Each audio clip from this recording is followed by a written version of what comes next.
ഞാനിപ്പോൾ കേരളത്തിലെ ഏറ്റവും വലിയ വർഗീയവാദിയാണ് എന്നാണ് മുസ്ലിം ലീഗുകാർ ചില നേതാക്കന്മാർ പ്രചരിപ്പിച്ചുകൊണ്ടിരിക്കുന്നത്. ആദ്യമായിട്ട് എനിക്ക് അതിനെപ്പറ്റി അവർ പറയാനുള്ള ചേതോവികാരം എന്താണെന്നും അതിനുമുമ്പ് ഞാനൊരു ദേശീയവാദിയായിട്ട് പറഞ്ഞുകൊണ്ട് എന്നെ അവർ കൊണ്ടുവന്ന ഒരു കാലഘട്ടം ഉണ്ടായിരുന്നു. ഇപ്പോൾ ഞാനൊരു തീവ്രവാദിയായ വർഗീയവാദിയായി പ്രസംഗിച്ചുകൊണ്ട് നടക്കുന്ന ഈ കാലഘട്ടവും തമ്മിലുള്ള അതിൻ്റെ ഒരു ചരിത്രം കൂടി ഒന്ന് പറയാൻ എനിക്ക് ആദ്യം ഒരു അവസരം തരണം. എന്നാൽ ഇത് കേരളം മുഴുവൻ എൻ്റെ നേരറിയണം. ഞാൻ ശ്രീനാരായണ ധർമ്മപരിപാലന യോഗത്തിൻ്റെ SNDP യോഗത്തിൻ്റെ ജനറൽ സെക്രട്ടറിയാണ്. SNDP യോഗം ജനറൽ സെക്രട്ടറി എന്ന നിലയിൽ എനിക്ക് ഒന്നേ പറയാനുള്ളത്, ഞങ്ങൾ ഗുരുവിൻ്റെ പാതയിലൂടെയാണ് സഞ്ചരിക്കുന്നത്.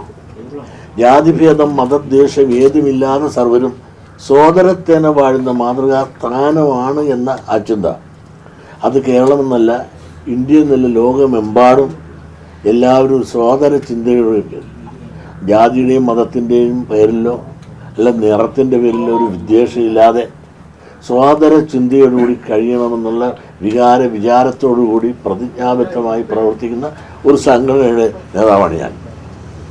എനിക്ക് ഇതുവരെ ജാതി ചിന്ത എൻ്റെ ഉള്ളിൽ കയറിയിട്ടില്ല. പക്ഷേ ജാതി വിവേചനം ഉണ്ടാകുമ്പോൾ ആ വിവേചനം ഞാൻ ചൂണ്ടിക്കാണിക്കാറുണ്ട്.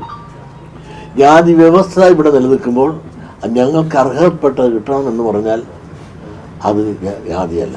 നിങ്ങളൊന്ന് മനസ്സിലാക്കണം.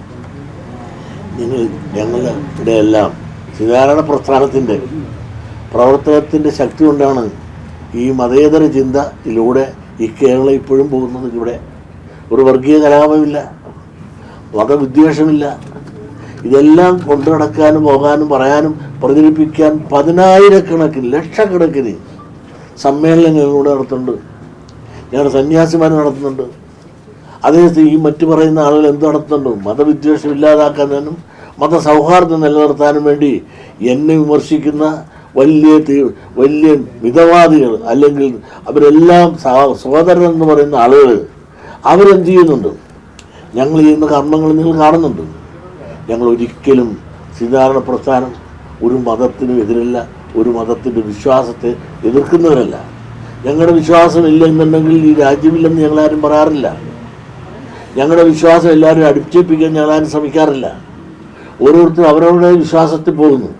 പക്ഷേ ഇതെല്ലാം പോകുന്ന അങ്ങനെ എന്നും സ്നേഹം കൊടുത്ത് സ്നേഹം വാങ്ങുന്ന ആ പ്രസ്ഥാനമാണ് ശ്രീനാരായണ ധർമ്മപരിപാലന യോഗം.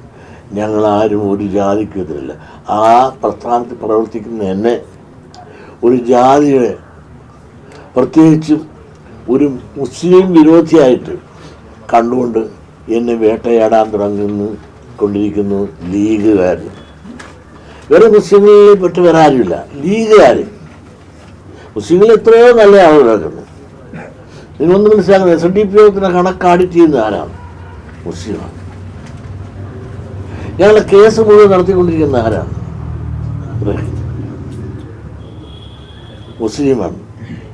നിസാർ സിൻഡിക്കേറ്റ് പറഞ്ഞാൽ ഞങ്ങൾ സൃഷ്ടിച്ചിരിക്കുന്ന സിൻഡിക്കേറ്റ് കോഴിക്കോട് SNDP യോഗത്തിൻ്റെ മുഴുവൻ വോട്ട് കൊടുത്ത് ബാക്കി ഒരൊറ്റ മതസ്ഥർക്ക് കൊടുക്കാതെ ഞങ്ങൾ കോഴിക്കോട്ട് മുസ്ലിമുണ്ട് റഹീം. ആ റഹീമിന് മുഴുവൻ വോട്ട് ഞങ്ങളുടെ ആൾ കൊടുത്തു, ഒരു മുസ്ലിം കൊടുത്തില്ല. ആ പാട്ട് ഞങ്ങൾ വോട്ട് കൊടുത്ത് ഞങ്ങളുടെ ഇരിക്കുന്ന 18 വോട്ട് കൊടുത്താണ് അയാളെ ജയിപ്പിച്ച് എടുത്തത്. അപ്പോൾ ആ ആളുകളാണ് എന്നെയാണ് വിരോധിയാണ്. കാരണമുണ്ട്, നിങ്ങളൊന്ന് മനസ്സിലാക്കണം. ഞങ്ങളൊന്നിച്ച് പിന്നോക്ക സമുദായ മുന്നണിയെന്നും അതുപോലെ സംവരണ സമുദായ മുന്നണിയെന്ന് പറഞ്ഞുകൊണ്ട് ഇടതുപക്ഷത്തെ ഇറങ്ങിക്കൊണ്ട് ഇവിടെ ഭരണത്തിൽ വരാൻ വേണ്ടി ഞങ്ങൾക്ക് എവിടെയെല്ലാം സമരമാണ് ഞങ്ങൾ എത്തിയത്. അതെല്ലാം മുൻപും പണം മുടക്കിയതിൻ്റെ മഹാഭൂരിപക്ഷം ഞാനാണ്. സെക്രട്ടേറിയറ്റ് മാർച്ച്, ഹൈക്കോടതി മാർച്ച്, അതുപോലെ ഡൽഹി മാർച്ച്, ഇങ്ങനെ മാർച്ച് നടത്താനുള്ള ഇല്ലാത്ത സ്ഥലങ്ങളില്ല. ഇതെല്ലാം ഞങ്ങൾ ആളും അർത്ഥവും കൊണ്ടുവന്ന് മുടക്കിയ ശേഷം അവരെല്ലാം നാമമാത്രമായി നിൽക്കും. ലീഗിൻ്റെ മുൻനിരയിലുള്ള ആരും വരികയില്ല. ഒരു മൂന്നാം കിടയിലുള്ള ചില ആളുകളെ മാത്രം ഞങ്ങളുടെ കൂടെ ലീഗിൻ്റെ പ്രാതിനിധ്യത്തിന് വന്ന് സമരമെല്ലാം നടത്തി. അതേസമയം ഭരണത്തിൽ വന്നതിന് ശേഷം ഞാൻ ചോദിച്ചു, സുഹൃത്തെ, ഞങ്ങൾക്ക് ഒരു നീതിയും ലഭിച്ചിട്ടില്ലല്ലോ. അത് മാറി പുതിയ ആൾ വരുമ്പോൾ നമ്മൾ വരുമ്പോൾ ഞങ്ങളെല്ലാം പരിഗണിക്കാവുന്നല്ലേ പറഞ്ഞത്. നിങ്ങൾ സ്പെഷ്യൽ റിക്രൂട്ട്മെൻറ്റ് നടത്തി നിങ്ങളേതായ സമുദായത്തിൻ്റെ കുറവ് പരിഹരിക്കാൻ നിങ്ങൾ തയ്യാറായില്ലേ? അതേസമയത്ത് ഞങ്ങൾക്കുണ്ടായിരുന്നല്ലോ നരേന്ദ്രൻ കമ്മീഷൻ്റെ റിപ്പോർട്ടിൻ്റെ അടിസ്ഥാനത്തിൽ ഞങ്ങളുടെ കുറവുണ്ടായിരുന്നല്ലോ. അത് പരിഹരിക്കാൻ സ്പെഷ്യൽ റിക്രൂട്ട്മെൻറ്റ് നടത്തുന്ന കാര്യം നിങ്ങൾ എന്താ പറയാത്തത്? അപ്പോൾ അധികാരത്തിൽ കയറിയ ശേഷം നിങ്ങൾക്കുള്ള മുസ്ലിങ്ങൾക്കുള്ള കുറവ് പരിഹരിക്കാൻ ഗവൺമെൻറ്റിന് ഉത്തരവിറക്കി സ്പെഷ്യൽ റിക്രൂട്ട്മെൻറ്റ് നടത്തിയപ്പോൾ ഈഴവ സമുദായത്തിൽ ഉൾപ്പെടെയുള്ള പിന്നോക്ക സമുദായങ്ങൾക്ക് നിങ്ങളുടെ കൂടെ ഉണ്ടായിരുന്നല്ലോ. അവരുടെ കുറവും നരേന്ദ്ര കമ്മീഷൻ കണ്ടെത്തിയിട്ടുണ്ട്. അത് നിങ്ങൾ ചെയ്തില്ലല്ലോ എന്ന് പറഞ്ഞപ്പോൾ അതിനൊന്നും ഉത്തരമില്ല. മാത്രമല്ല, വിദ്യാഭ്യാസ സ്ഥാപനം നിങ്ങളൊന്ന് ആലോചിച്ച് നോക്കൂ. ശങ്കർ സാറിന് ശേഷം ഞങ്ങൾക്ക് എന്ത് കിട്ടി? 60 കൊല്ലത്തിന് മേലായില്ലേ? ഞാൻ എന്ത് തെറ്റ് ചെയ്തു? ഞാൻ സ്കൂളിതാ, കോളേജിതാ, മലപ്പുറത്തൊന്നുമില്ലല്ലോ, വയനാടൊന്നുമില്ലല്ലോ, കാസർഗോഡൊന്നുമില്ലല്ലോ, 3 ജില്ല, മലപ്പുറം, മലബാർ പ്രദേശം ഒന്നുമില്ല, ഒരു കുടിപ്പണൽ കുഴപ്പമില്ല. ഈ നോക്കാൻ പാർക്കലാമെന്ന് പറഞ്ഞുകൊണ്ട് നടന്നല്ലാതെ അതിനുശേഷം ആലുവ മണപ്പുറത്ത് പോലും കണ്ട ഭാവിയില്ലെന്ന് മാത്രമല്ല, അധികാരത്തിൽ ഇരുന്നുകൊണ്ട് പിന്നെ അവരുടെ വകുപ്പ് അവരുടെ സമുദായത്തിൻ്റെ വകുപ്പായി കണ്ടുകൊണ്ട് എല്ലാം ഒപ്പിട്ടെടുത്ത്. ഈ മതേതരത്വം ജനാധിപത്യം പറയുന്ന ലീഗ് അധികാരത്തിൽ വരുമ്പോൾ നിങ്ങളെന്താ അറിയാമല്ലോ, ഉമ്മൻചാണ്ടി മുഖ്യമന്ത്രിയല്ലേ? ആ മുഖ്യമന്ത്രി ആയിരിക്കുമ്പോൾ ഇവിടുത്തെ ജനാധിപത്യത്തെ തകർത്തവരല്ലേ ഇവര്?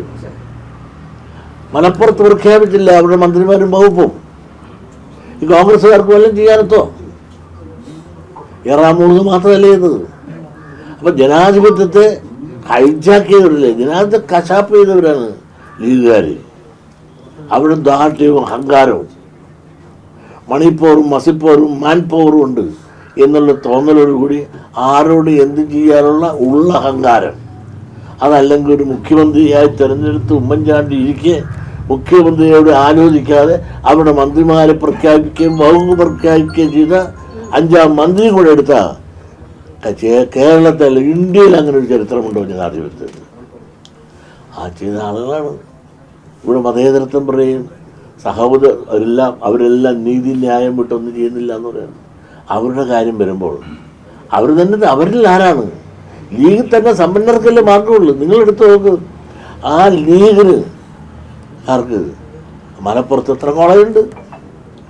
17 കോളേജുള്ള ആർട്സ് ആൻഡ് സയൻസ് ഉണ്ടായിരുന്നപ്പോൾ ഞങ്ങൾക്ക് കേരളത്തിൽ മൊത്തം 10 ഈ 17 എടുക്കുമ്പോഴും നിങ്ങളൊന്ന് ആലോചിക്കണം. അത് മുസ്ലിം സമുദായത്തിലെ സമ്പന്നരുടെ ട്രസ്റ്റുകൾക്കാണ് കൊടുത്തിരിക്കുന്നത്. അല്ലാതെ പാവങ്ങൾ അല്ലെങ്കിൽ അവരുടേതായ സമുദായത്തിൻ്റെ ആളുകൾക്കല്ല. അപ്പം ലീഗ് എന്ന് പറഞ്ഞാൽ അത് മലപ്പുറം പാർട്ടിയാണ്.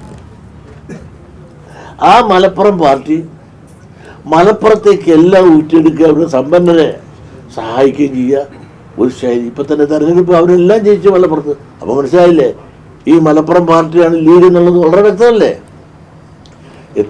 ആ സമുദായത്തിൽ എത്രയോ നല്ലവരുണ്ട്, എത്രയോ മാന്യന്മാരുണ്ട്. ഇവരോടൊന്നും ന്യായവും മാന്യതയും പറഞ്ഞാൽ യാതൊരു പരിഗണനയും പരിരക്ഷ കിട്ടുക. എന്തുമാകട്ടെ, ഭരണത്തിന് പിന്നെ ഇറങ്ങിയ ശേഷം എന്നെ സമീപിച്ചു. ഞങ്ങൾക്ക് തെറ്റുപറ്റിയേ പോയി. അവരുടെ വിദ്യാഭ്യാസ വകുപ്പ് കൈകാര്യം പോലും ഞങ്ങളോട് കാശ് ചോദിച്ചവരാണ് ഇവർ. അതുവരെ ഞാൻ ഇവരോട് പരാതി പറഞ്ഞിട്ടുള്ളവരാണ്. ഞാൻ ഭരണം പോയ ശേഷം എന്നോട് ഈ നേതാക്കന്മാരെല്ലാം അതിൽ 1ാം നേതാക്കന്മാർ എന്നെ സമീപിച്ചിട്ട് പറഞ്ഞു, തെറ്റുപറ്റിപ്പോയി, ഇനി നമുക്ക് തിരുത്താം. വെള്ളാപ്പള്ളി എന്ത് പറയുന്നു അതൊക്കെ നമുക്ക് സാധിച്ചു തരാം, നമുക്ക് നിങ്ങളുടെ കുറവുകൾ പരിഹരിക്കാം, നമുക്ക് ഈ ഭരണം മാറി നമുക്ക് അടുത്ത ഭരണം വരാൻ വേണ്ടിയിട്ട് നമുക്ക് പഴയതുപോലെ ഒന്നിച്ചു പോകണമെന്ന് പറഞ്ഞു. കാര്യം നിങ്ങൾ മനസ്സിലാക്കണം. ഞാൻ പറഞ്ഞ് സാധിക്കില്ല, നിങ്ങളെ വിശ്വസിക്കാനൊക്കത്തില്ല. മല്ലനും മാധവനും കൂടി കാട്ടിപ്പോയതുപോലെയാണ് നിങ്ങളുടെ സ്ഥിതി. നിങ്ങൾ 1ാം കട നേതാക്കന്മാർ വരികയില്ല, 2ാം കടയും 3ാം കടയിലുള്ള ആളുകൾ വന്നിരിക്കും. എന്നിട്ട് നിങ്ങൾ മുഴുവന്മാർ ഒളിച്ചു കളിക്കും. ഈ അനുഭവം ഇനിയും എൻ്റെ സമുദായം എന്നെ വിശ്വസിക്കില്ല, അതൊന്നും വരാൻ സാധിക്കില്ല എന്ന് തുറന്നടിച്ചപ്പോൾ ഞങ്ങളുടെ കൂട്ടത്തിലുള്ളൊരു 3-4 പേര് എടുത്തുകൊണ്ടുപോയി ഈ SNDP യോഗത്തെ തകർക്കാൻ വേണ്ടി പണം കൊടുത്ത് ഒരു 6-8 പേര് ഞങ്ങൾ അടുത്ത ഭരണം വരും, നിങ്ങൾക്ക് ബോർഡ് തരാം, ഗൈഡ് തരാം എന്നെല്ലാം പറഞ്ഞ് പ്രലോഭിപ്പിച്ച് സാമ്പത്തിക സഹായം കൊടുത്തുകൊണ്ട് മലപ്പുറത്തെ പ്രധാന കണ്ണികളിൽ ആളുകളെല്ലാം കൂടിയിരുന്നുണ്ട്. അവർക്ക് വലിയ പിൻബലവും കൊടുത്തുകൊണ്ട് കഴിഞ്ഞ ഈ ആദ്യ ഭരണം വരുന്നതിന് മുമ്പ് അവർ ഇറക്കി വിട്ടു SNDPക്കെതിരായിട്ട്. ഒന്നും ഞാൻ പറഞ്ഞിട്ടില്ല. അവരൊന്ന് കുറേ കളിച്ചോട്ട് കളം പിടിക്കുന്നില്ല, പോയ പാട്ടിൽ പുല്ല് കണ്ടില്ല. ഈ വിദ്വേഷം എന്നോട് തീർക്കാൻ അവർക്ക് അവസരം ഞാൻ നോക്കി. എന്ത് പറഞ്ഞിട്ട് അവരുടെ കൈക്ക് ഞാൻ നിൽക്കുന്നില്ല. പല പ്രലോഭനങ്ങൾ നടത്തിയിട്ട് ഞാൻ അവരുടെ കൈക്ക് നിൽക്കുന്നില്ല. അവരുടെ മൺപിച്ച നേതാക്കന്മാരെ എന്നെ സമീപിക്കുക, ഒളിഞ്ഞു തെളിഞ്ഞു സമീപിച്ചിട്ട് നിലപാട് ഞാൻ ഓർക്കുന്നു. നിങ്ങളുടെ കൂടെ കൂടിയാൽ എൻ്റെ സമുദായം എനിക്കെതിരാകും. ഇത്രയും കൊല്ലം കൂടെ നിങ്ങൾ നടന്നിട്ട് നിങ്ങളൊന്നും സഹായിച്ചില്ല. ചതീവൻ ചന്തുമാരാ നിങ്ങൾ, ഊട്ടത്തിൽ നിന്ന് ചതിച്ചതാണ്. ഈ ഭരത്തില്ല എന്ന് പറയും. അപ്പോഴത്തേനാണ് ഇവിടെ സ്വരം മാറി. പല മുഖമുണ്ട് ലീഗിന് നേതാക്കന്മാർക്ക്. അപ്പോഴാണ് നീക്കറിയുന്നു ശ്രീനാരായണ യൂണിവേഴ്സിറ്റി കൊല്ലത്ത് സ്ഥാപിച്ചു. ജലീൽ ആരാണ്? ഇടതുപക്ഷ ഗവൺമെൻറ്റാണ്, ഇടതുപക്ഷ മന്ത്രിയാണ് സ്ഥാപിച്ചത്. ഞാനപ്പോൾ പറയുന്നത് ശരിയായില്ലേ സ്ഥാപിച്ചത്? ഒരു വളരെ നാളുകളായി ഞങ്ങളുടെ ആഗ്രഹമാണ് ശ്രീനാരായണ ഓപ്പൺ യൂണിവേഴ്സിറ്റി സ്ഥാപിക്കണം. അത് കൊല്ലത്ത് സ്ഥാപിച്ച് വളരെ സന്തോഷം, ഇടതുപക്ഷം കൊണ്ടുവന്നത്. പക്ഷേ ഗുരുവിനെ അറിയാവുന്ന ഒരാളവിടെ വെക്കണമായിരുന്നു. അതിന് ഗുരുവിനെ പടം പോലും ജനിച്ചിട്ട് കാണാത്ത ഗൾഫിൽ ജോലിയായിട്ടിരുന്ന ആളിനെ വിളിച്ചു വരുത്തി ഇവിടെ ആക്കി ഇരുത്തി. പോകുന്നവരെ ഗുരുവിൻ്റെ പടം പോലും ആ യൂണിവേഴ്സിറ്റിയിൽ ഈ വൈസ് ചാൻസലർ സ്ഥാപിച്ചിട്ടില്ല. നിങ്ങൾ മനസ്സിലാക്കണം. നിങ്ങൾ തിരക്കാക്കൂ. അദ്ദേഹം അവിടെ നിന്ന് ഇറങ്ങി പോകുന്നില്ല. അത് ഞാൻ കാരണം എന്താണ്? ക്വാളിഫൈഡ് അല്ലാത്ത ആളുകൾ സ്വയം രാജിവെച്ച് പോകേണ്ടി വന്നില്ലേ? ഞങ്ങളൊക്കെ എതിർത്തു. ഗവൺമെൻറ് ചെയ്തത് ശരിയായില്ല. ഗുരുവിനെ അറിയാവുന്ന ഞങ്ങളുടെ സമുദായത്തിൽപ്പെട്ട ഒരുപാട് ആളിരിക്കെ മലബാറിൽ നിന്ന് ഒരാളെ കൊണ്ടുവച്ച് ശരിയായില്ല, തെറ്റായിപ്പോയെന്ന് പറയുമ്പോൾ പ്രതികരിച്ച ആരാണ്? ഇടതുപക്ഷത്തിൽ ആരും പ്രതികരിച്ചില്ല. ആദ്യം തന്നെയാണ് കുഞ്ഞാലിക്കുട്ടി ഉൾപ്പെടെയുള്ളവരാണ് പ്രതികരിച്ചത്. ചന്ദ്രയെ എഡിറ്റോറിയൽ എഴുതി ഞാൻ വർഗീയവാദിയാണ്, അത് ചെയ്തതിൽ ഒരു തെറ്റുമില്ല. അപ്പോൾ എന്താണ്? ഇടതുപക്ഷത്തിൽപ്പെട്ടവർ ആരും പോലും എതിർക്കാതില്ല. അപ്പോൾ ഇവിടെ അവർക്കെതിരായ UDFിൻ്റെ പ്രധാന ഘടകകക്ഷിയായ ലീഗിൻ്റെ നേതാവാണ്. അയാളെ വെച്ച് ശരിയായി എന്ന് മാത്രമല്ല, അവിടെ ചെറുതും വലുതുമായ എല്ലാ മുസ്ലിം സംഘടനകളും എനിക്കെതിരെ പ്രമേയം പാസ്സാക്കൽ, ബഹളങ്ങളെല്ലാം ഉണ്ടാക്കി എന്നെ എന്തുമാത്രം തേജോവധം ചെയ്യും. മാത്രമേ ചന്ദ്രയിൽ എഡിറ്റോറിയൽ എഴുതിക്കണം. എന്ത് മഹാസംഭവമാണെന്നറിയാമോ? ഞാൻ എന്ത് മഹാ തെറ്റായത്? ഞങ്ങളുടെ സമുദായത്തിൽപ്പെട്ട ഒരാളോട് വെക്കണമെന്ന് ഞാൻ പറഞ്ഞതിലുള്ള തെറ്റെന്താണ്? 14 യൂണിവേഴ്സിറ്റി ഇവിടെ ഉണ്ട്. ഒരൊറ്റ യൂണിവേഴ്സിറ്റി പോലും ലീഗിലില്ല. ഈ ശ്രീനാരായണ യൂണിവേഴ്സിറ്റി എന്തിനു ലീഗിനെ വെക്കണം? അത് ചെയ്തില്ല ഇടതുപക്ഷ ഗവൺമെൻറ് എന്ന് പറയുമ്പോൾ ഈ കസേരയിൽ നിന്നുകൊണ്ട് ഞാനത് പറഞ്ഞില്ല എങ്കിൽ ഞാൻ എൻ്റെ ഈ കസേരയുടെ ആ വലിപ്പവും മഹിമയും അവഹേളിക്കുകയല്ലേ? ആ കസേരയിൽ നിന്ന് ഞാൻ പറഞ്ഞുപോയി. എതിർത്ത് മുഴുവൻ വേറെ ഒരു സമുദായമല്ല, ലീഗുകാർ മാത്രം. ഒരു ചെറുതും വലുതും പോഷക ഉൾപ്പെടെ എൻ്റെ തേജോവധിച്ചത് ഞാൻ വേണ്ടിയില്ല.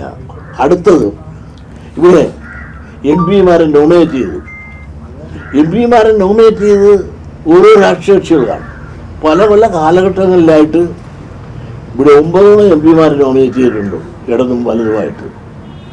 ഈ നോമിനേറ്റ് ചെയ്തപ്പോൾ തന്നെ എല്ലാം ഒരൊറ്റ പിന്നോക്കക്കാരനെയും പട്ടികജാതിക്കാരനെയും നോമിനേറ്റ് ചെയ്തിട്ടില്ല. തെരഞ്ഞെടുപ്പിൽ എന്തോ ആകട്ടെ, നോമിനേറ്റ് ചെയ്തതിൽ ഈ 9, 7 ന്യൂനപക്ഷം, 2 ഭൂരിപക്ഷം. അതും ഞാൻ പറഞ്ഞു ശരിയല്ല കാണിച്ചത്. ഒരു പിന്നോക്ക ആഭിമുഖ്യമുള്ള ഈ ഗവൺമെൻറ് പോലും അത് ചെയ്തില്ല, മുമ്പിരുന്നതും ചെയ്തില്ല എന്ന് പറഞ്ഞപ്പോൾ കയറി ചാടിക്കൊത്തി എൻ്റെ കൂടെ കയറിയതും ലീഗുകാരാണ്. വേറെ ആരും പറഞ്ഞില്ല. എന്നാൽ ക്രിസ്ത്യാനി പറഞ്ഞില്ല, ന്യൂനപക്ഷം എല്ലാവരും. ഇവരെല്ലാം എന്നെ കണ്ടുവരുവാൻ ചർവണം ചെയ്തുകൊണ്ട് ചെറിയ റാവുത്തർ സംഘടന വരെ എനിക്കെതിരായി പ്രമേയം പാസാക്കുകയും ചുരുക്കം പറഞ്ഞാൽ പറവാണം കത്തിച്ച് എന്നെ ഈ ലോകത്തു നിന്ന് പറഞ്ഞു വിടണമെന്നുള്ള ഇതുവരെ അങ്ങേറ്റം ശക്തമായ വർഗീയ വിദ്വേഷം വരുത്തുന്ന ജൽപ്പനങ്ങൾ രണ്ടാമത് നടത്തി.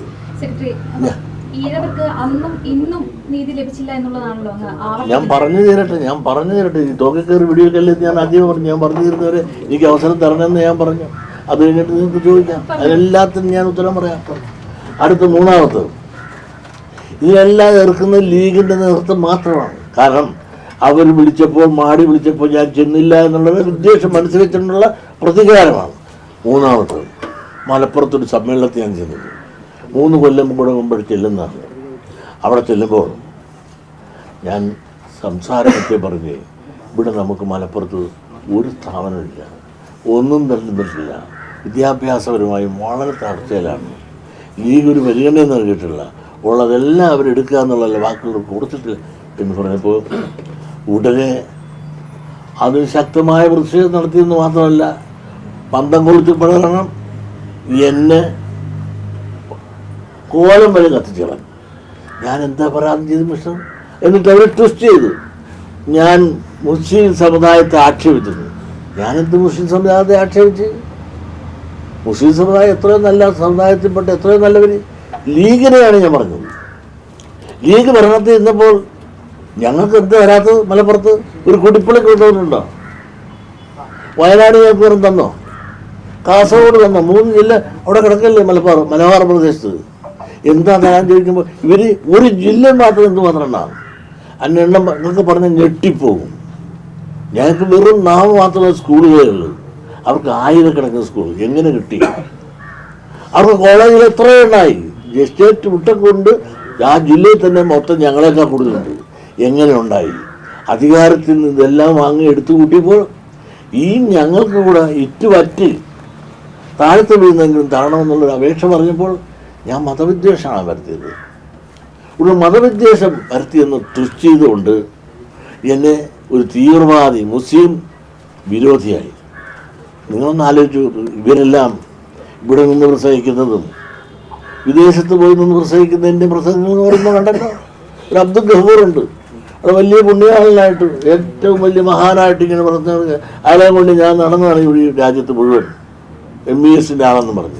ഇപ്പൊ അബ്ദുൽ ഗഫൂർ, ഫസൽ ഗഫൂർ, അവൻ്റെ അപ്പനുണ്ടാക്കി കൊടുത്ത് അയാളുടെ മുകളിൽ കയറി ഇരുന്നുണ്ട്. ഇപ്പൊ എന്ത് കൊള്ള ചെയ്യണത്? ED നോട്ടീസ് അയച്ചിട്ട് എന്ത് ചെയ്യാത്തത്? നാട് കിടക്കാൻ കുടുംബസേന നാട് കിടക്കാനല്ലേ പോയത്, തിരിച്ചു പോകുന്നില്ലേ? അയാൾ നടന്ന് എന്നെ ചീത്ത പറയുന്നു. ഞാനെന്ത് ചെയ്തു? അയാളെ പറ്റി ഞാനൊന്നും പറഞ്ഞില്ല. അങ്ങനെ കണ്ടവനും കേട്ടവനും ആയ സകല അലവലാദികളും എന്നെ കയറി ചീത്ത പറയുക. ഞാൻ ചീത്ത പറയാൻ എന്ത് ചെയ്തു?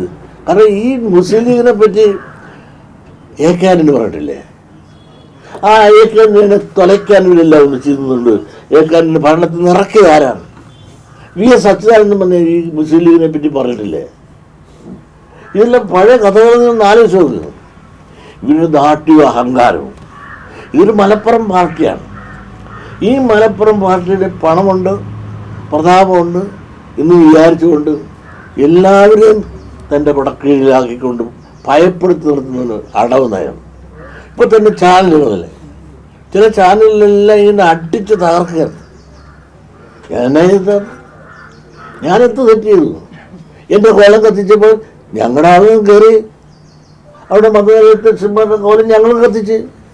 അപ്പം കത്തിക്കൽ ഒരാൾക്ക് മാത്രമേ പാടുള്ള, കത്തിക്കൽ എല്ലാവർക്കും അതാ. കത്തിക്കൽ ഇപ്പുറം പറഞ്ഞപ്പോൾ പണിയോടെ നിർത്തി. ഈ സാമൂഹ്യ സത്യങ്ങൾ ഞങ്ങൾ കേരളത്തിൽ എമ്പാടും എല്ലാ യൂണിയൻ തലങ്ങളിലും ശാഖകളിൽ ഞങ്ങൾ പ്രദർശിപ്പിച്ച് ആ സത്യങ്ങൾ ഓരോരുത്തരും. അബ്ദുൽ ഗഫൂർ പ്രസംഗിച്ചത്, മുസ്ലിം ലീഗിൻ്റെ സെക്രട്ടറി ഉണ്ടല്ലോ, ആ സെക്രട്ടറിൻ്റെ മുഖ്യമന്ത്രി എന്ന് പറഞ്ഞാൽ 2 ടൈം ഭരിച്ചൊരു മുഖ്യമന്ത്രിയല്ലേ? അടുപ്പിൽ പറഞ്ഞല്ല ആണും പെണ്ണും കെട്ടവനും അല്ലേ? ഇത്തരം തറപറ പറയുന്നവരാരുണ്ട്? എന്നിട്ട് ആരെന്ത് പറഞ്ഞു? ഇത് ഞാൻ പറഞ്ഞത് നിങ്ങളെല്ലാം ചാനലിലെല്ലാം നാളെ ചർച്ചയായി എൻ്റെ കുടലെടുത്ത് പുറത്തിടുകയല്ല. എന്താ ഇവരൊക്കെ ഇതുപോലെ തറ വർത്താനം പറഞ്ഞിട്ട് ഒരു ചർച്ചയാകാത്ത ഇവിടെ എന്താണ്? ഒരു മുഖ്യമന്ത്രിയെ പറ്റിയാണ് പറയണത്. എന്താണ് ആണും പെണ്ണും കൂടെ? 2 മക്കളുണ്ടായ ആണും പെണ്ണും കിട്ടവനാണെന്നുണ്ടെങ്കിൽ 2 മക്കളുണ്ടാവുക. ഷണ്ണനല്ല, ആണും പെണ്ണും കിട്ടവനല്ല, ആണായതുകൊണ്ട് 2 മക്കളുണ്ടായത്. പറയാനാണെങ്കിൽ വേറെയൊക്കെ പലതും പറയും. അതൊന്നും ഞാൻ പറയുന്നില്ല. ഇങ്ങനെ ഒരു പരപക്ഷ തീരുമാനമില്ലാതെ അവരുടെ അഭിപ്രായത്തോട് യോജിക്കാതെ ആരുണ്ടോ അവരെല്ലാം തകർക്കുക. ഞാൻ പറഞ്ഞത് എന്തെങ്കിലും തെറ്റുണ്ടോ, അല്ലെങ്കിൽ ഞാൻ പറഞ്ഞതിൻ്റെ കുറവുണ്ടെങ്കിൽ അത് തെറ്റായിപ്പോയി പരിഹരിക്കുക, അല്ലെങ്കിൽ ശരിയാ ഇങ്ങനെ അബദ്ധം പറ്റിയെന്ന് അവർ പറഞ്ഞാൽ എനിക്ക് മനസ്സിലാകാം. പക്ഷെ അവരെയും അവരുടെ കുഞ്ഞാടുകളെയും കൊണ്ടും വിദേശത്ത് പോയി എന്തെല്ലാമാണോ പ്രസംഗിച്ചിരിക്കുന്നത് അതൊക്കെ ഞങ്ങൾ റെക്കോർഡ് ചെയ്ത് കാണിച്ചിട്ടുണ്ട്. ലീഗ് എന്ന് പറഞ്ഞാൽ അവരിന്ന് നിങ്ങളൊന്ന് ആലോചിക്കണം, ഇത്തരം സൗഹാർദ്ദം തകർത്ത് മതവിദ്വേഷം പകർത്തുന്ന ഒരു പാർട്ടി ഇന്ന് കേരളത്തിലുണ്ടെങ്കിൽ അവർ മാത്രമാണ്. നിങ്ങളന്ന് ആലോചിക്കണം, ലീഗൊക്കെ ഭരണകാലത്ത് ഇരിക്കുന്ന കാലത്തല്ലേ മാറാട് കലാപം ഉണ്ടായത്. ഇന്ന് മുഖ്യമന്ത്രി 10 കൊല്ലം ഭരിക്കുന്ന ഒരു കലാപം ഇവിടെ ഉണ്ടായിട്ടുണ്ടോ? ഒരു കലാപം ഇവിടെ ഉണ്ടായിട്ടില്ല. മതസൗഹാർദ്ദത്തിലാണ് പോണത്. അന്ന് UDF ഗവൺമെൻറ് ഭരിക്കുന്ന കാലത്ത് മാറാട് കലാപം ഉണ്ടാക്കി എത്ര പേരാണ് കൊന്നത്? മതസൗഹാർദ്ദമാണ് അവിടെ നടപ്പിലാക്കിയത്. അവസരം കിട്ടിക്കൊണ്ടുമ്പോൾ എല്ലാം മറ്റുള്ളവരെ തകർക്കുകയും തളർത്തുകയും ചെയ്യുന്ന നയമല്ലേ? ഉള്ള അധികാരങ്ങളും അവകാശങ്ങളും എല്ലാം ഊറ്റിയെടുക്കുകയല്ലേ? ബാക്കിയുള്ളവർക്ക് കൊടുക്കാനുള്ള താല്പര്യം എന്ത് കാണിച്ചു? അതിനോട് തെളിവല്ലേ ഞാൻ പറഞ്ഞതല്ല. 3 ജില്ലയെ വടക്ക് പറഞ്ഞല്ലോ. നിങ്ങൾ തിരക്ക് നോക്ക്. ഞങ്ങൾക്കൊരു കോളേജുണ്ടോ, ഒരു ഉന്നത വിദ്യാഭ്യാസം മലപ്പുറത്തൊരു കുടിപ്പള്ളിക്കൂടം. എൻ്റെ സമുദായത്തിൻ്റെ ദുഃഖം ഞാനൊന്ന് പറഞ്ഞുപോയി. ആ ദുഃഖം പറഞ്ഞതിന് എന്നെ ഇത്രയധികം വേട്ടയാടാൻ ഞാൻ എന്ത് ചെയ്തു? ഈ വിദ്വേഷം പകയായി മനസ്സിൽ വെച്ചുണ്ട്. അവർ വിളിച്ചപ്പോൾ ഞാൻ ചെന്നില്ല, ഞാൻ അവരുടെ കൂടെ നിന്നില്ല എന്നുള്ളതിന് പേരിൽ ഞങ്ങളുടെ കൂട്ടത്തിൽപ്പെട്ടവനെ ചിലരെ കൊണ്ട് ഉപയോഗിച്ചുകൊണ്ട് SNDPക്ക് എതിരായി ചില ഒരുക്കങ്ങൾ നടത്തി. അതും പൊളിഞ്ഞ് അതിനുശേഷം എൻ്റെ ഓരോ വാക്കിനെയും അവിടെ ഇവിടെയുള്ള അടർത്തിയെടുത്തുകൊണ്ട് മതവിദ്വേഷമെന്ന് വരുത്തി മീഡിയകളും ഉപയോഗിച്ചുകൊണ്ടും എന്നെ തകർത്താൻ ശ്രമിച്ചുകൊണ്ടിരിക്കുന്നു. എത്ര തകർക്കാൻ ശ്രമിച്ചാലും നിങ്ങളൊന്ന് ആലോചിക്കണം, കേരളത്തിലെ 150ഓളം യൂണിയനുണ്ട്, 7000 മേൽ ശാഖയുണ്ട്. ഇതിൽ 10 യൂണിയനെങ്കിലും എനിക്കെതിരായി ഒരു പ്രമേയം പാസ്സാക്കിയിട്ടുണ്ടോ? വേണ്ട. 7000 മേൽ ശാഖകളുണ്ടല്ലോ. ഇവരും വേറെ ഇവരുടെ ചിങ്കിടികളും പലരും ഉണ്ടല്ലോ. ഇവർക്ക് 10 ശാഖയെ കൊണ്ട് വെള്ളാപ്പള്ളി നടേശനും നയപരിപാടികളും തെറ്റാണെന്ന് ഒരു പ്രമേയം പാസ്സാക്കാൻ സാധിച്ചിട്ടുണ്ടോ? അപ്പം എൻ്റെ സമുദായം എൻ്റെ കൂടെ ഉണ്ട്. ലീഗിൻ്റെ കൂടെ അവരുടെ സമുദായം മുഴുവൻ ഉണ്ടോ? ലീഗെന്ന് പറഞ്ഞാൽ മുസ്ലിം സമുദായത്തിലെ ഒരു കഷണമുള്ളൂ. ആ മുസ്ലിം സമുദായത്തിലെ എത്രയോ നല്ല ആളുകൾ അവർ മുസ്ലിം സമുദായത്തിൻ്റെ ഈ സംഘടനയ്ക്ക് വെളിയിലാണ്. അപ്പോൾ മലപ്പുറത്ത് സീറ്റ് കിട്ടി. മലപ്പുറം അവരുടേതാണല്ലോ, അത് സീറ്റ് കിട്ടിയെന്നുള്ളത് കൊണ്ട് അവരുടേതാണ് മലപ്പുറം നമ്മൾ സംഭവിച്ചപ്പോൾ മലപ്പുറം പാർട്ടിയാണെന്ന് പറഞ്ഞില്ലേ? അതിനെ അവിടെ ഇരുന്നോട്ടെ, അതിന് എന്നെന്തിനാണ് ഘോഷിക്കുന്നത്? അപ്പോൾ എന്ന് നോക്കിയാലും TV യിലായാലും പത്രത്തിലായാലും ഇതെല്ലാം എടുത്ത് എനിക്കിട്ട് കുടയുന്ന ഇടപാട്. നിങ്ങൾ സത്യം മനസ്സിലാക്കുക, കുടയാനുള്ള കാരണമെന്ത്? പണ്ട് നേരത്തെ എന്നെ അണ്ണനും തമ്പിയായിട്ട് കൊണ്ടുവരുന്നതല്ലേ? എന്നാണ് ഇഷ്ടക്കുറവ് വന്നത്? ആരും വിളിച്ചപ്പോൾ ഞാൻ ചെല്ലാഞ്ഞുകൊണ്ടല്ലേ എന്നോട് ഇഷ്ടക്കുറവ് വന്നത്? അതൊക്കെ മുമ്പ് എന്നെ കൊണ്ട് എന്തെല്ലാം കൊണ്ട് എവിടെയെല്ലാം നടന്നവരാണ്. അപ്പോൾ ഇഷ്ടമില്ലാത്ത അച്ചി തൊട്ടതല്ല കുറ്റം. അതുകൊണ്ട് ഒരുപാട് പ്രതിസന്ധി പ്രകടനം ചെയ്തവനാണ് ഞാൻ. മരണത്തെ മുമ്പിൽ കണ്ടവനാണ്. പറഞ്ഞതെല്ലാം പറഞ്ഞത് തന്നെ. ആ പറഞ്ഞതിൽ നിന്ന് മാറുന്ന പ്രശ്നമില്ല. നിലപാടുകളിൽ നിന്നും മാറ്റമില്ല. ഞങ്ങളുടെ നിലപാട് ഞങ്ങളുടേതായ ബോഡിയിൽ എടുക്കുന്ന തീരുമാനമാണ്. വെള്ളാപ്പള്ളി നടേശൻ എടുക്കുന്ന തീരുമാനമല്ല. ആ ബോഡിയിലെടുക്കുന്ന തീരുമാനമായി ധൈര്യമായി തൻ്റെ അടുത്തോടുകൂടി ഞങ്ങൾ നീങ്ങും. ഇതുപോലുള്ള ജൽപ്പനങ്ങൾ നടത്തി ഭയപ്പെടുത്തിയും SNDP യോഗത്തെയോ യോഗ നേതാക്കന്മാരെയോ ഇരുത്താമെന്നോ തളർത്താമെന്നോ ആരെങ്കിലും വിചാരിക്കുന്നുവെങ്കിൽ അവർ മൂഢസ്വർഗത്തിൽ ജീവിക്കുന്നവരാണെന്ന് പറയേണ്ടി വരും എന്ന് മാത്രമേ ഇപ്പം പറയാനിരിക്കുള്ളൂ. മലപ്പുറം അടക്കമുള്ള ചില മേഖലകളിൽ, പ്രത്യേകിച്ച് മലബാറിലെ ചില മേഖലകളിൽ ജനറൽ സെക്രട്ടറിയുടെ പ്രസ്താവന, അതായത് മുഖ്യമന്ത്രി ചേർന്ന് നടത്തിയ ആ പ്രസംഗം വോട്ട് ഏകീകരണത്തിന് കാരണമായി എന്ന് പറയുന്നത്. അതായത് മുസ്ലിം സമുദായത്തിൽ വോട്ട് ഏകീകരിക്കുകയും അത് UDFന് ലഭിക്കുകയും അങ്ങനെ UDF അവിടെ വലിയ മേൽക്കൈ നേടുകയും ചെയ്യുന്നു എന്നിങ്ങനൊരു പ്രചരണം വിലയിരുത്തലുണ്ട്. പറയാം. ഈ മുസ്ലിം ഏകീകരണം ഇപ്പോഴെല്ലാം ഉണ്ടായത് നിങ്ങൾ കഴിഞ്ഞുണ്ടല്ലോ. മുസ്ലിമിനെ സംബന്ധിച്ചിടത്തോളം ഇവിടെ BJP വിമുക്ത ഭരണം ഇവിടെ വേണമെന്ന് ആഗ്രഹിക്കുന്നവരാണ്. അതുകൊണ്ട് കഴിഞ്ഞ പാർലമെൻറ്റ് തെരഞ്ഞെടുപ്പ് വന്നല്ലോ. ആ പാർലമെന്റ് തെരഞ്ഞെടുത്ത് വന്നപ്പോൾ അവർ ഈ മുസ്ലിം സ്ഥാനാർത്ഥി പോലും മുസ്ലിങ്ങൾ വോട്ട് ചെയ്തില്ല. ഇവിടെ തന്നെ ആർക്കും ഔട്ട് ചെയ്തത്? കോൺഗ്രസിന് ഔട്ട് ചെയ്തത്. അതുകൊണ്ട് തന്നെ എന്ത് പറ്റി? ഇവിടെ എന്നും ഇവിടുന്ന് ഇടതുപക്ഷത്തിന് ജയിച്ചോ? തോറ്റില്ലേ? അപ്പോൾ അഖിലേന്ത്യാ ലെവലിൽ മുസ്ലിം ലീഗ് ഒരു തീരുമാനം എടുത്തിട്ടുണ്ട്. അതനുസരിച്ച് കോൺഗ്രസ് മുസ്ലിമും ഒരേ ഐക്യത്തോടെ മുമ്പോട്ട് പോകുന്നു. അതിന് എൻ്റെ തലയിൽ കയറിയാൽ മതിയാ. ഞാൻ മുഖ്യമന്ത്രിയുടെ കാറിൽ കയറിയെന്ന് കുറ്റം പറഞ്ഞാൽ മതിയാ. കാറിൽ കയറി എന്തൊരു കുറ്റം! എത്ര നേതാക്കന്മാർ കണ്ട പെണ്ണുങ്ങളെ പറ്റുന്നു പോയിട്ട് ആരും കണ്ടിട്ടില്ലേ? അതൊക്കെ എത്രയോ പേര് എഴുത്തൊക്കെ എഴുതിയാണ്, എന്നിട്ടൊന്നൊരു ഭരണം ചെലുത്തില്ല. നിങ്ങളൊന്ന് മനസ്സിലാക്കണേ, ഞാൻ 50 കൊല്ലമായി ബെൻസുകാർ കിടക്കണമല്ല. ഇപ്പൊ തന്നെ നോക്കി എത്ര കാറിൻ്റെ അവിടെ കിടപ്പുണ്ടെന്ന്. ഈ മുഖ്യമന്ത്രി നടക്കുന്നേക്കാൾ വലിയ വണ്ടികൾ ഇപ്പോൾ നടക്കും. കാരണം വേറൊന്നുകൊണ്ടല്ല, പണത്തിൻ്റെ അഹങ്കാരം കൊണ്ടല്ല.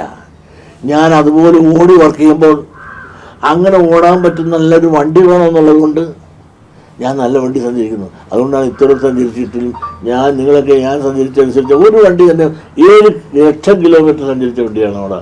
അത് ബെൻസിന് ഇന്ത്യയിൽ ബെൻസ് ഇറക്കുമതി ചെയ്തപ്പോൾ ആദ്യം എടുത്ത വണ്ടി. അതിപ്പോൾ 28 കൊല്ലമായിട്ടുണ്ട്. അത് ആ വണ്ടി മാത്രം 7 ലക്ഷം കിലോമീറ്റർ ഓടിയിട്ടുണ്ട്. 7 ലക്ഷം കിലോമീറ്റർ ഓടിയ ഞാൻ റോഡിൽ കൂടി സഞ്ചരിച്ചിടത്തോളം കേരളത്തിൽ ആരും സഞ്ചരിച്ചില്ല. തെളിയിച്ചാൽ ഞാൻ മാപ്പ് പറയാം. കാരണം എൻ്റെ തൊഴിലും അങ്ങനെയായിരുന്നു, റെയിൽവേയിലായിരുന്നു. ഓട്ടമല്ലേ, മംഗലാപുരം രാത്രി ട്രെയിൻ കിട്ടിയിട്ട് പോകും, മധുരാണെങ്കിൽ ഇവിടുന്ന് ഓടും.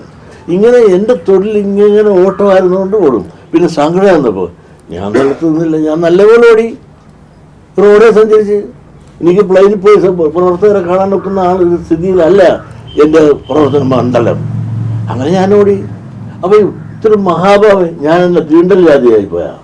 അതുകൊണ്ടാണ് മുഖ്യമന്ത്രിയുടെ കൂട്ടത്തിൽ വേറെ ഒരു മുസ്ലിം കയറ്റി പറയും. ഞാൻ കേട്ടെ, തങ്ങളുടെ വണ്ടിയിൽ വേറെ ആരെങ്കിലും കയറ്റിയിട്ടുണ്ടോ? തങ്ങളുണ്ടല്ലോ, അവരുടെ ആത്മീയ നേതാവ്. ആ ആത്മീയ നേതാവിൻ്റെ വണ്ടിയുടെ അകത്ത് ഒരു മുസ്ലിം അല്ലാത്ത എത്ര പേരെ കയറ്റിക്കൊണ്ട് പോയിട്ടുണ്ടെന്ന് നിങ്ങൾ ആരും കണ്ടിട്ടുണ്ടോ?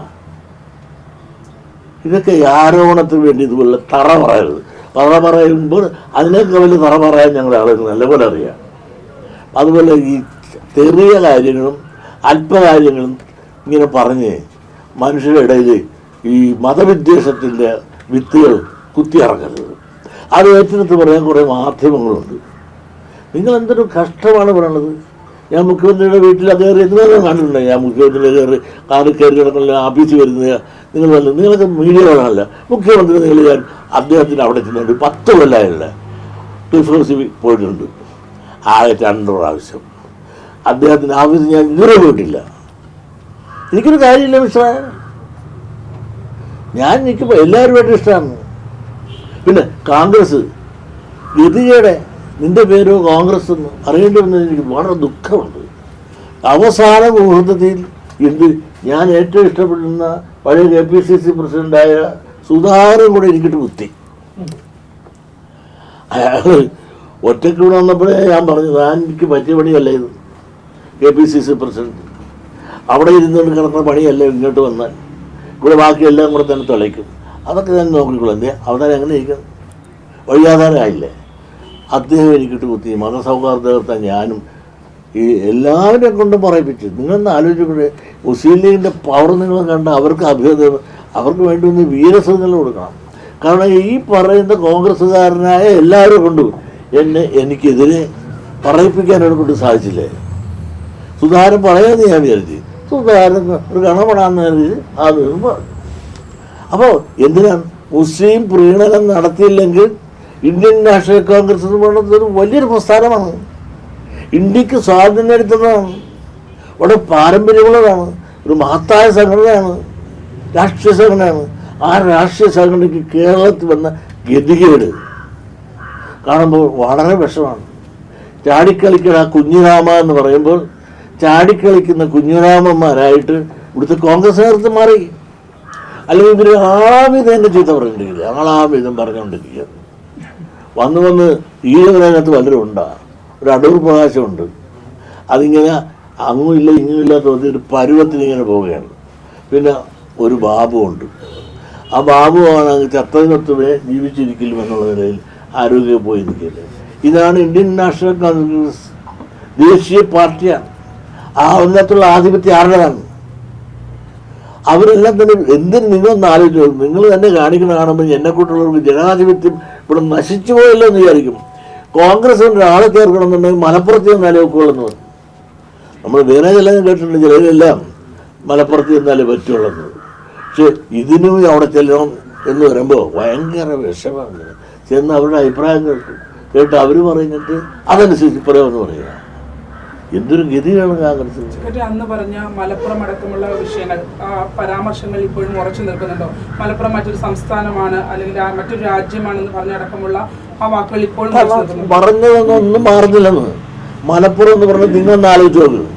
മലപ്പുറം യൂണിയൻ, ഞാനൊറ്റ കാര്യം പറയാം, മലപ്പുറം യൂണിയൻ്റെ പ്രസിഡന്റ് ദാസൻ ഒരു തിയേറ്റർ നടത്തിക്കൊണ്ടിരുന്നു. ആ തിയേറ്റർ നടത്തിക്കൊണ്ടിരിക്കുന്ന സമയത്ത് അത് നഷ്ടമായതുകൊണ്ട് അയാൾ ഹോട്ടലാക്കി ബാറാക്കി. ഇപ്പം ആര് നടത്തണമെന്ന് നിങ്ങൾ ചെയ്ത് നോക്ക്. ആ പാവം തെണ്ടി ലീഗുകാരെല്ലാം കൂടെ നടത്തിക്കുകയല്ല. ആർക്ക് കപ്പം കൊടുത്തിട്ടാണ് ഇപ്പോഴും ലീഗ് ആ ഹോട്ടലിൽ ഇപ്പം ബാറായിട്ട് തന്നെ നടക്കുന്നുണ്ട്. ആർക്ക് കപ്പം കൊടുത്തിട്ടാണ് നടത്തുന്നത്? നിങ്ങൾ തിരക്ക്. അവിടെ ആധിപത്യം ആരാണ്? സംസ്ഥാനം അവരുടെ കയ്യിലാണെന്നല്ലേ, എന്ന ദാഷ്ട്യത്തിലല്ലേ. അവിടേതായ ആചാരങ്ങളോ അനുഷ്ഠാനങ്ങളോ വരുമ്പോഴും അതനുസരിച്ച് നിൽക്കാത്ത ആർക്കെങ്കിലും അവിടെ നിൽക്കാൻ ഒക്കുമോ? ഇവിടെയൊക്കെ അങ്ങനെ വല്ലതും ഉണ്ടോ? അവിടെ മാത്രമല്ലേ അതുള്ളൂ. എന്ത് ദാർഢ്യമാണ്, എന്തൊരു അഹങ്കാരമാണ്. പണമുണ്ടവർക്ക്, വിദേശ പണമുണ്ട്, സ്വദേശ പണമുണ്ട്. അങ്ങനെ ഇതെല്ലാം കൂടെ വന്ന് തള്ളി കയറിയത് ഒരു ജില്ലയിൽ മാത്രമാണ്, മലപ്പുറത്ത് മാത്രമാണ്. എവിടെയുള്ള മുസ്ലിംസ് അങ്ങനെ കാണിക്കാറുണ്ടോ? തിരുക്കൊച്ചിലുള്ള മുസ്ലിംസ് കാണിക്കാറുണ്ടോ? മലപ്പുറത്തുള്ളവരും കാണിക്കുന്നു എന്ന് പറഞ്ഞാൽ അവർക്ക് അവിടെ സംസ്ഥാനം വേണമെന്ന് വരെ പറഞ്ഞവരല്ലേ മലപ്പുറം കേന്ദ്രീകരിച്ച്. ഇതൊക്കെ മറന്നുപോയാൽ നിങ്ങളൊക്കെ തന്നെയല്ലേ പണ്ട് പറഞ്ഞവർ. സെക്രട്ടറി, ഈ തെരഞ്ഞെടുപ്പിൽ ബന്ധപ്പെട്ട് അതായത് ഈ LDF-ന് വലിയ തോതിലുള്ള ഒരു വീഴ്ചയ്ക്ക് നേരിട്ടു എന്നുള്ളതാണ് പൊതുവെയുള്ള വിലയിരുത്തൽ. അപ്പൊ അതിനെ എങ്ങനെയാണ്? അതെ, LDF-ന് നിങ്ങളൊരു കാര്യം മനസ്സിലാക്കണം. ഞാൻ തെരഞ്ഞെടുപ്പിന് മുമ്പേ പറഞ്ഞായിരുന്നു, ത്രിതല പഞ്ചായത്തിൻ്റെ തെരഞ്ഞെടുപ്പും പാർലമെൻറ്റ് തെരഞ്ഞെടുപ്പും അസംബ്ലി തെരഞ്ഞെടുപ്പും ഇതെല്ലാം 3 രീതിയിൽ കാണണം. ത്രിതല പഞ്ചായത്തിൻ്റെ അസസ്മെൻറ്റ് അടുത്ത ഈ അസംബ്ലി തെരഞ്ഞെടുപ്പിൻ്റെ ഒരു ചൂണ്ടുപലകയായി കാണാൻ പാടില്ല. ആ തെളിവ് തന്നെ ഞാനോട് പറയാം. ഞാൻ നിൽക്കുന്ന ഈ വാർഡിൽ 5ാം തവണയാണ് കോൺഗ്രസ്സുകാർ ജയിക്കുന്നത് വാർഡിൽ. എന്നാൽ ഈ വാർഡിൽ തന്നെ നിന്ന് LDF-ന്റെ കമ്മ്യൂണിസ്റ്റ് പാർട്ടിയുടെ കാൻഡിഡേറ്റ് ബ്ലോക്കിലേക്കും ജില്ലാതലത്തിലുണ്ട്. അവർക്ക് 2 പേർക്കും പാർട്ടി ഭൂരിപക്ഷം അവർക്കാണ്. ഈ ഒരാൾക്ക് മാത്രം, കോൺഗ്രസ്സുകാർ മാത്രം മഹാഭൂരിപക്ഷം 250, 5ാം തവണ. അപ്പോൾ ഈ തെരഞ്ഞെടുപ്പെന്ന് പറഞ്ഞാൽ വ്യക്തിപരമായ സ്വാധീനങ്ങളും അതുപോലെ ബന്ധങ്ങളും അടിസ്ഥാനത്തിലാണ് തോന്നുന്നത്. എന്നാൽ ഇതെല്ലാം ആണെങ്കിൽ തന്നെയും കണ്ടാൽ ഒരു ലീഡറോ ഒന്ന് എന്ന് നമുക്ക് തോന്നാം ഇടതുപക്ഷത്തിന്. പക്ഷേ അവർക്ക് നല്ല വോട്ട് കിട്ടിയ സ്ഥലങ്ങളില്ല. നിങ്ങൾ മലപ്പുറത്ത് തന്നെ എത്ര 10,85,000 വോട്ട് കിട്ടി. അപ്പോൾ മലപ്പുറത്ത് ഇടതുപക്ഷം ആരും അല്ലെന്ന് പറഞ്ഞാൽ നോക്കുക. മാത്രമല്ല, നിങ്ങൾ ഇവിടെ ഏറ്റവും കൂടുതൽ ആളുകളുള്ള ജില്ലയുണ്ടല്ലോ, നിയോജകമണ്ഡലമുള്ള ജില്ലകളിലെല്ലാം ഇടതുപക്ഷത്തിനായിട്ടുണ്ട്. അതെന്തേ പറയാത്തത്? അപ്പോൾ മൊത്തം വരുമ്പോഴാണ് ഒരു 20 പറയുന്നത്. ആലപ്പുഴ നമ്മുടെ എൻ്റെ ലിസ്റ്റൊക്കെ പറയണത് ഞാൻ പറഞ്ഞു തരാം. പിന്നെ ഏറ്റവും കൂടുതൽ അസംബ്ലിയുള്ള ജില്ലകളിൽ LDF-ആണ് മുമ്പിൽ കയറിയത്. ടോട്ടൽ നോക്കുമ്പോൾ കുറവുണ്ട്. ഈ ഒരു കുറവായി മാത്രം കണ്ടുകൊണ്ട് വലിയ വായുസത്തിൽ വലിയ തലത്തിൽ വെള്ളമിട്ടുണ്ടായിരുന്നാലും ശരിയാകത്തില്ല. ഒരു കാര്യമില്ല. അതൊക്കെ നിങ്ങൾ മാങ്കൂട്ടറായാലും സ്വർണ്ണപ്പാളിയായാലും ഇതൊന്നും ജനത്തിന് താല്പര്യമില്ല. നിങ്ങളൊക്കെ ഒരുപാട് എഴുതിക്കൂട്ടിയായിരിക്കും. അങ്ങനെയാണ് ഞാൻ ചോദിക്കട്ടെ. ഇതിനേക്കാൾ ജനങ്ങളെല്ലാം ഇറങ്ങി, NSS നേതൃത്വമെല്ലാം ഇറങ്ങി, എന്തെല്ലാം പെൺവിഷയം ശബരിമലയില എന്ത് ബഹളമായിരുന്നു. തവിടുപടിയായി പോകുന്നു ഞാനില്ലേ. പക്ഷേ 2020 തട്ടിച്ച് നോക്കുമ്പോൾ വലിയ കുറവല്ലേ LDF ഉണ്ടായിരിക്കുന്നത്? ആണ്, ഇല്ലെന്ന് ഞാൻ പറഞ്ഞില്ല. കുറവുണ്ട്. ഏത് ഈ പഞ്ചായത്തിൽ ഈ കുറവ് എന്ന് പറഞ്ഞ ത്രിതല പഞ്ചായത്ത് എന്ന് പറഞ്ഞ വ്യക്തിപരമാണ്. പിന്നെ ഇതെല്ലാം പലരും ഗ്രൂപ്പ് തിരിഞ്ഞും പരസ്പരം മത്സരിച്ചും പലയിടത്തും തോൽവിയും ജയവും ഒക്കെ ഉണ്ടായിട്ടുണ്ട്. അപ്പോൾ ത്രിതല പഞ്ചായത്ത് എന്ന് പറഞ്ഞാൽ അതൊരു അസസ്മെൻ്റായിട്ട് മൊത്തം കണക്കാക്കാനുമില്ല. എന്നാലും ഈ 10 കൊല്ലം ഭരിച്ച ഗവൺമെൻറ്റാണ്. ആ ഗവൺമെൻറ്റിൻ്റേതായ കുറവുകളും കുറ്റങ്ങളും സ്വാഭാവികമാണ്. പക്ഷെ ഒരു കാര്യമുണ്ട്, നിറവേട് കാണിക്കുന്നത്. ഈ 10 കൊല്ലം കൂടി വരുന്ന എല്ലാ സുഖങ്ങളും അനുഭവിച്ച ഘടകകക്ഷികളുണ്ടല്ലോ, ഞാനോ നിങ്ങളല്ല കുത്തിയത്, കൂടെ നിൽക്കുന്നവരുണ്ടല്ല, എല്ലാ സുഖങ്ങളും അനുഭവിച്ചിരിക്കുന്ന ഘടകകക്ഷികൾ ഇപ്പോൾ കുറ്റം പറഞ്ഞ പിണറായിയാണ്. ഈ പിണറായിയുടെ കൂടെ നിന്ന് ഒരു കുറ്റവും പറയാതെ എല്ലാ സുഖവും അനുഭവിച്ചിട്ടിരുന്നില്ലേ ഇതുവരെ? അന്നൊന്നും കുറ്റം പറയാത്തത് ഒരു ക്ഷീണം തോന്നി തോന്നിയപ്പോൾ ഇവരെല്ലാം തന്നെ കൊടുവാളുമായിട്ട് ഇറങ്ങി മാന്യമായ, ഒട്ടും മാന്യമായില്ല. ഒന്നിച്ച് നിന്നുവെങ്കിൽ ഒരു അച്ചടക്കത്തോട് എന്നെ INL ഇവരെ കയറി കൊത്തിയില്ലേ? INL എന്നെ വല്ല സപ്പോർട്ട് ചെയ്യുന്നൂടെ പറഞ്ഞ ആളുകളാണ്. ഇതിനെല്ലാം സകലം ചെറുതും വലുതുമായ കക്ഷികളെ ഇതുപോലെ MLA ആക്കി മന്ത്രിയാക്കി കൊണ്ടു നടക്കുന്ന ഏക ഭരണകൂടം ഇന്നത്തെ ഗവൺമെൻറ്റില്ലേ? ഒരു MLA ഉണ്ടെങ്കിൽ അവനെ മന്ത്രിയല്ലേ? എത്ര ഘടകകക്ഷിയുണ്ട്, അവനെല്ലാം മന്ത്രി തന്ത്രി എല്ലാം കൊടുത്തിട്ടില്ലേ? അങ്ങനെ ഘടകകക്ഷികൾക്ക് എല്ലാ പരിഗണനയും പരിരക്ഷയും കൊടുത്തിട്ടുള്ളത് ഈ ഗവൺമെൻറ് മാത്രമാണ്. അത് ഇത്ര 10 കൊല്ലം അനുഭവിച്ചില്ലേ മിസ്റ്ററെ? തുടർ ഭരണം നടത്തിയ ആരൊക്കെ ഉണ്ട് ഇവിടെ? ഇതൊന്നും ഭരിച്ചിട്ടുണ്ടില്ല പലരും. എന്നിട്ട് പിറ്റേ ദിവസം കുറ്റം മുഴുവൻ പിണറായി കിട്ടും മാറ്റം. അതൊക്കെ ഒരു ചതിയും കുഴിയാനി ഒട്ടിത്തരുന്നു, കൂടെ വന്നിട്ട് കാലട്ടിയെ ഒട്ടിരുന്നു. ഇതുകൊണ്ടൊന്നും ഇടതുപക്ഷത്തിന് ജയം ഉണ്ടാകുമെന്നോ തോൽവി ഉണ്ടാകുമെന്നോ ഒന്നും അസസ്മെൻ്റ് ചെയ്യാനായിട്ട് ഒരിക്കലും സാധിക്കില്ല. തോമസ് ഐസക് ഈ പരാജയത്തെ കണ്ടത് പാലസ്തീൻ ഐക്യദാർഢ്യം മറ്റും ശക്തമായിട്ട് കൊണ്ടുപോകുമ്പോഴും ന്യൂനപക്ഷങ്ങൾ പ്രത്യേകിച്ച് മുസ്ലിങ്ങൾ ഇടതുപക്ഷത്ത് നിന്നും അകലുന്നു എന്നതാണ്.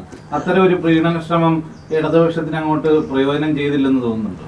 അതെ, ഈ അന്ധൻ ആനയെ കണ്ട പോലെ തോമസ് ഐസക് സാറ് പോയി കാലെ പിടിച്ച് കാണും ആനയുടെ, അപ്പോൾ തൂണാണെന്ന് തോന്നുന്നു. വേറെയുള്ളവൻ കയറിയിട്ട് വാലെ പിടിച്ച് കാണും, അത് ചൂലാണെന്ന് തോന്നുന്നു. വേറൊരുവൻ കയറി ചെവിയെ പിടിച്ച് കാണും, അപ്പം മുറമാണെന്ന് തോന്നുന്നു. അന്ധൻ ആനയെ കണ്ട പോലെ ഈ കൂടെ നിൽക്കുന്നത് പലരും പറയുന്നുണ്ട്. ഇപ്പോൾ തോമസ് ഐസക് ഒരു അഭിപ്രായം പറഞ്ഞു, അത് പിന്നെ തിരുത്തിയില്ലേ? അപ്പോൾ ഇതിനൊന്നും നമ്മൾ മറുപടി പറഞ്ഞിട്ട് കാര്യമുണ്ടോ?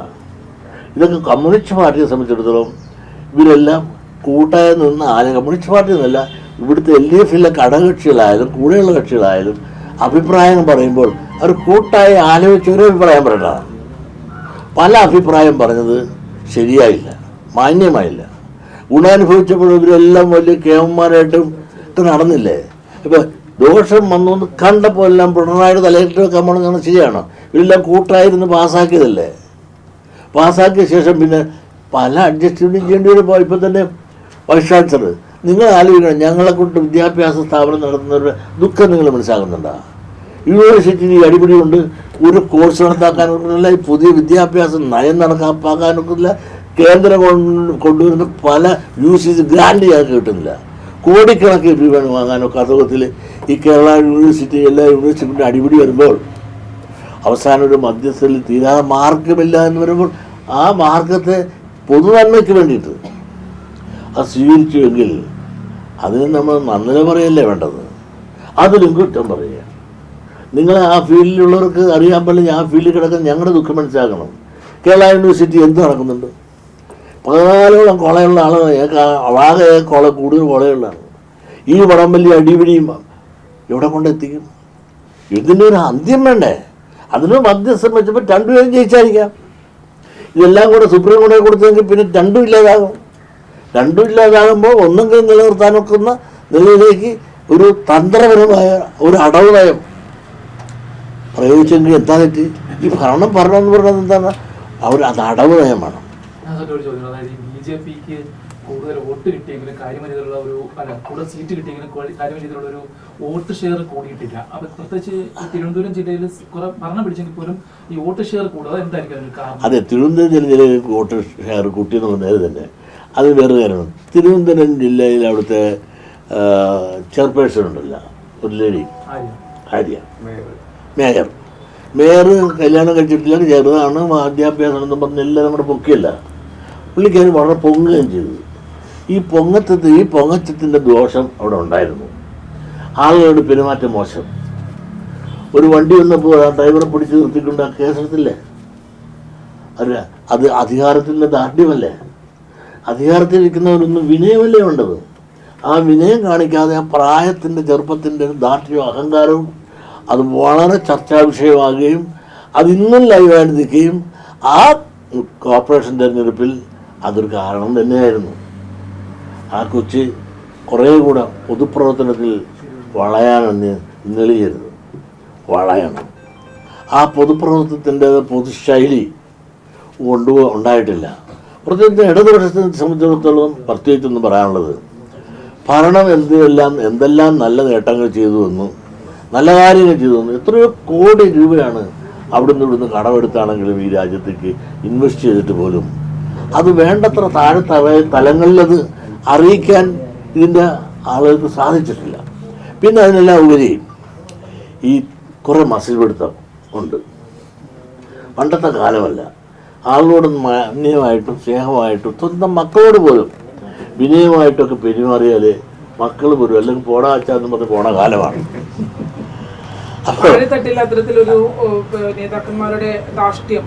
ചില എല്ലാവർക്കും ഞാൻ പറഞ്ഞില്ല, എത്രയോ കാരണം അവരുടേതായ പെരുമാറ്റത്തിൻ്റെ താഴെത്തട്ടിൽ കുറേ കൂടെ വിനയമായി മര്യാദയായിട്ടും കൂടെ പെരുമാറിയാൻ തയ്യാറായാൽ ഇതിനേക്കാളും മെച്ചമാകും. പിന്നെ മന്ത്രിമാർ, കഴിഞ്ഞ മന്ത്രിമാർ പറയുമ്പോൾ എല്ലാം ഞാൻ പറയാം, കഴിഞ്ഞ മന്ത്രിമാരെടുത്തോളം മെച്ചമായ രീതിയിൽ പ്രകടനം കാഴ്ചവെക്കാൻ ഇത്തവണ വന്ന പല മന്ത്രിമാർക്ക് സാധിക്കാതെ പോയിട്ടുണ്ട്. അതൊരു കാരണമാണ്. അതിന് പല കാരണങ്ങളുണ്ട്. ഇതെല്ലാം പല കാരണങ്ങൾ, ചില കാരണങ്ങൾ മാത്രമേ ഉണ്ട്. തുടർ ഭരണത്തിന്റെ ഒരു അഹങ്കാരം പ്രവർത്തകരിൽ ഉണ്ടാകുന്നുണ്ടെന്ന് തോന്നുന്നുണ്ടോ? അത് തുടർ ഭരണത്തിലല്ല, എല്ലാവരും ചില പ്രദേശങ്ങളിൽ ചില ആളുകളിലെല്ലാം ഈ അഹങ്കാരം താഴെത്തട്ടിൽ, മുകളിൽ ഞാൻ അങ്ങനെ എടുത്താണ്, മുകളിലുള്ളവരെല്ലാം വളരെ മാന്യമായിട്ടും വിനയമായിട്ടും പെരുമാറുന്നവരാണ്. താഴെയുള്ളവരിൽ പലരും, എല്ലാവരും ഞാൻ പറഞ്ഞില്ല, എത്രയോ നല്ലവരുണ്ട്, പലരും കുറച്ചുകൂടെയൊക്കെ ഫലങ്ങൾ താഴുന്നു, ഫലാഗമത്തിലാണ്. നമ്മൾ കൊച്ചിലെ പഠിപ്പിക്കുന്നത് തന്നെ, മരങ്ങളിൽ ഫലങ്ങൾ കയറുമ്പോൾ നമ്മൾ കമ്പ് താഴുന്നു.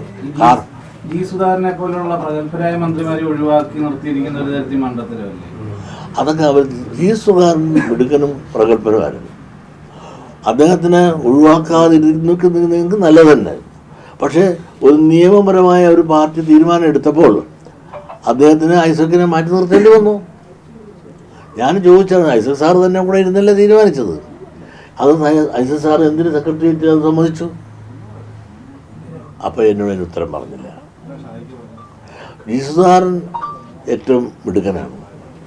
ഒരു PWD വകുപ്പുണ്ടെന്നും അദ്ദേഹത്തിൻ്റെ ആ ഭരണകാലങ്ങളിൽ അഴിമതി എന്നുള്ളത് നടത്താൻ ഇവിടുത്തെ ഉദ്യോഗസ്ഥന്മാർക്ക് ഒരു ധൈര്യവും തൻ്റെ ഇടമില്ലായിരുന്നു, വിറയ്ക്കുമായിരുന്നു. നമ്മളെ സംബന്ധിച്ച് നമ്മുടെ ഈ ആലപ്പുഴക്കാർക്ക് അദ്ദേഹം വളരെ ഉപകാരി. ഇതെല്ലാം വികസനം. ഐസക്കും സുധാകരൻ സാർ ഇവർ രണ്ടും കൂടെ കൂടിയപ്പോൾ ആലപ്പുഴയ്ക്ക് എന്തെല്ലാം വികസനങ്ങൾ വന്നത്. അത് വലിയൊരു കൂട്ടായ്മയായിരുന്നു.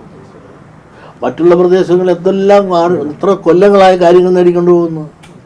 ഇവിടെ കൂട്ടുവന്നപ്പോഴല്ലേ നമുക്കിവിടെയെല്ലാം നല്ല റോഡായി, നല്ല പാലങ്ങളായി, അങ്ങനെ പലതും നമുക്ക് നേടാൻ സാധിച്ചു. സമ്പത്ത് കൊടുക്കാൻ ഐസക് സാറുണ്ട്, പണിയിപ്പിക്കാൻ സുധാകരൻ സാറുണ്ട്.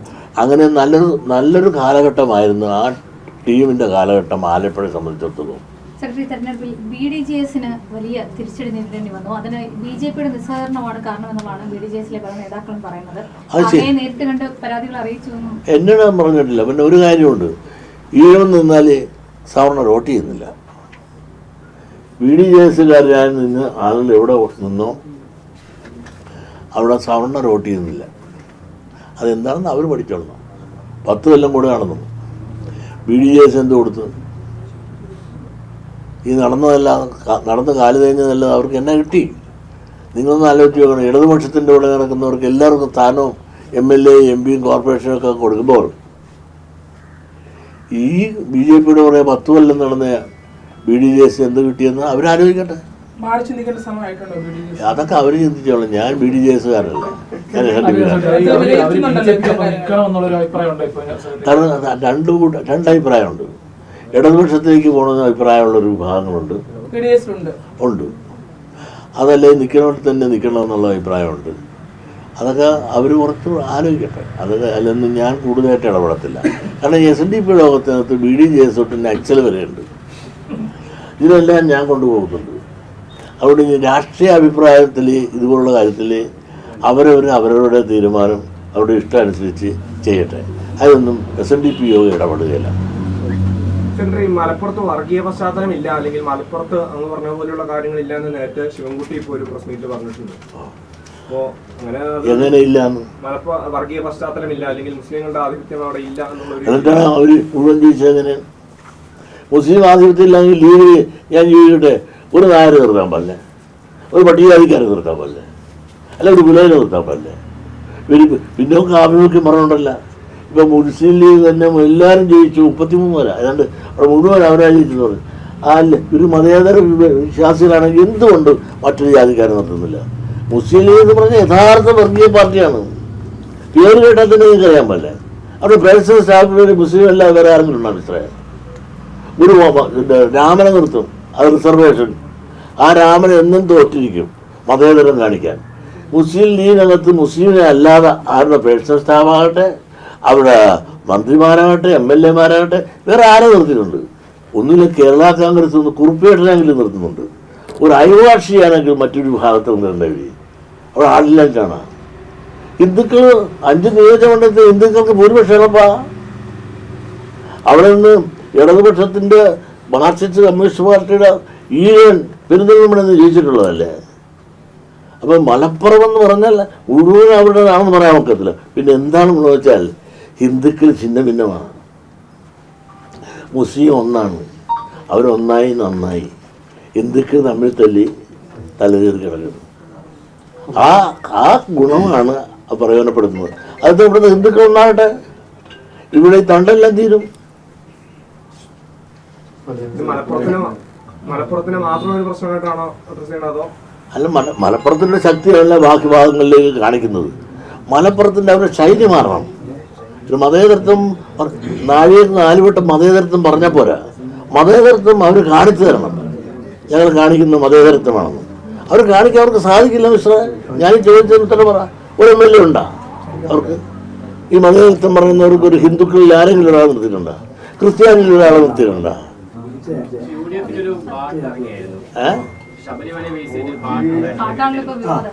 അതെ, പാട്ട് കഥകരിയ ഒരുപാട് ആട്ടുകൾ കാണുന്നു. വടകരയിൽ ചിലരുണ്ടല്ലോ, ഇത് അയ്യപ്പന്റെ സ്ഥിതിഗതികളാണെന്ന് വിചാരിച്ച് പാടുന്നവരും ഉണ്ട്.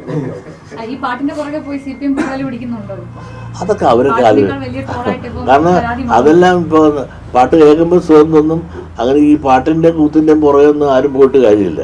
യാഥാർത്ഥ്യ ബോധത്തോടുകൂടി കാര്യങ്ങൾ കാണുക.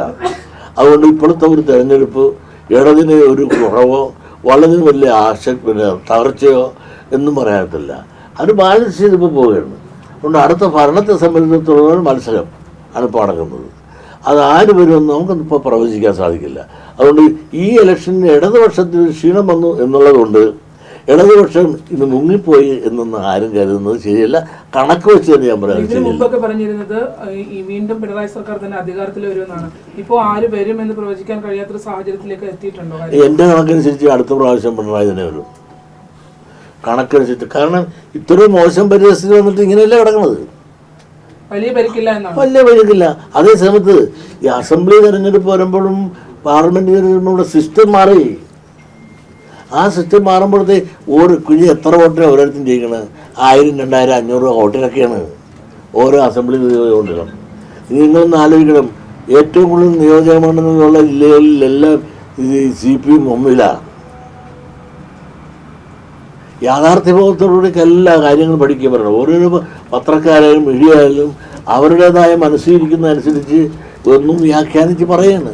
അത് കേട്ടോട്ടെ. ഈ കാണാൻ പോണ പോരല്ല, 3 മാസം കൂടെ കഴിയുമ്പോൾ നമുക്ക് ഇനി ഒന്നുകൂടെ കാണാം. അതുകൊണ്ട് നമസ്കാരം.